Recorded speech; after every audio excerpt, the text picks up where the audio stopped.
Je me nomme Bruno Blais, je suis professeur à Polytechnique au département de génie chimique. Donc pour moi, le génie chimique, c'est une manière d'avoir un impact direct sur la société en permettant la conception de produits qui sont meilleurs, qui génèrent moins de déchets, qui consomment moins d'énergie et qui auront moins d'impact sur la santé ou sur l'eau, la faune et la flore. Donc moi, ma recherche, ça touche à ce qu'on appelle la mécanique des fluides. Pour comprendre ça, il faut d'abord définir c'est quoi un fluide. Donc un fluide, c'est quelque chose qui s'écoule, donc un gaz ou un liquide. Puis ça peut prendre plusieurs formes. Donc le sang qui s'écoule dans nos veines, c'est un fluide au même titre que l'eau qui s'écoule dans les rivières ou que l'air qui est mis en mouvement par votre ventilateur. C'est vraiment important dans les procédés chimiques de pouvoir prédire et de contrôler l'écoulement des fluides parce que c'est souvent le goulot d'étranglement qui nous empêche d'avoir un meilleur rendement puis d'être plus efficace d'un point de vue énergétique.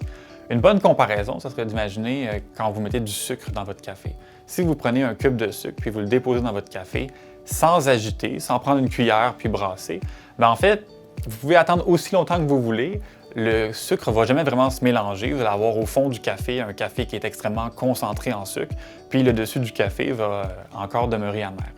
Prédire l'écoulement des fluides, ça a l'air assez simple, mais en fait, c'est extrêmement compliqué. C'est qu'on résout des équations, qui sont les équations de Navier-Stokes.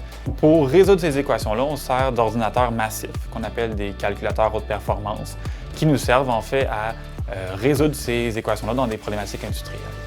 Qu'est-ce qui est assez particulier avec la mécanique des fluides, c'est que ça sert à tout et à rien en même temps, en fait. Donc nous, on applique notre recherche dans différents domaines qui sont quand même assez éloignés les uns des autres. On travaille notamment avec une compagnie de l'Est de Montréal qui fait de la remédiation des sols. Donc vous pouvez imaginer par exemple un sol qui est prélevé, qui contient des hydrocarbures et on souhaite en fait enlever les hydrocarbures, l'essence, l'huile du sol. On travaille aussi avec une compagnie qui développe des procédés nouveaux pour le recyclage du polystyrène.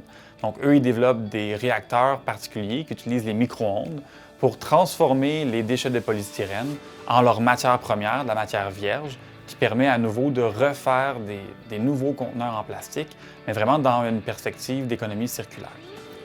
Donc mon groupe développe des outils qui permettent de modéliser, de prédire puis d'optimiser des procédés du génie chimique ou industriel tels que ceux-ci.